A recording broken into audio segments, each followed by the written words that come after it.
এখানে আমি সুজি আর তালের কাঠ গুলিয়ে রেখেছি, যেটা আমি বের করে রেখেছিলাম। এখানে দিচ্ছি এখন নারকেলের দুধ।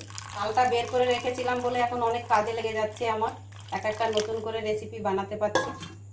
এবার ভালো করে মিশিয়ে নেব। চাটু বসিয়েছি, চাটুটা একটু হালকা তেল মাখিয়ে নিচ্ছি আমি। তালের গোলাটা দিয়ে দিচ্ছি এখানে, এক হাতা আর একটুখানি দিয়ে দিলাম। চাইটার দিকে ঘুরিয়ে একটু বড় করে নিলাম, একটু হালকা চাপা দিয়ে দেবো। ঢাকনাটা তুলে নিচ্ছি।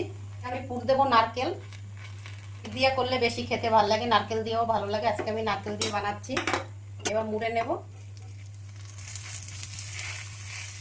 তালের পাটিসাপটা কিন্তু দারুণ লাগে খেতে। তৈরি হয়ে গেল, এবার সব কটা আমি ভেজে নেবো। পাটিসাপটা এই যে সব আমি ভেজে এখানে নামিয়ে নিয়েছি। দেখো কত সুন্দর হয়েছে, তাল দিয়েও এত সুন্দর যে পাটিসাপটা হয় ভাবাই যাচ্ছে না।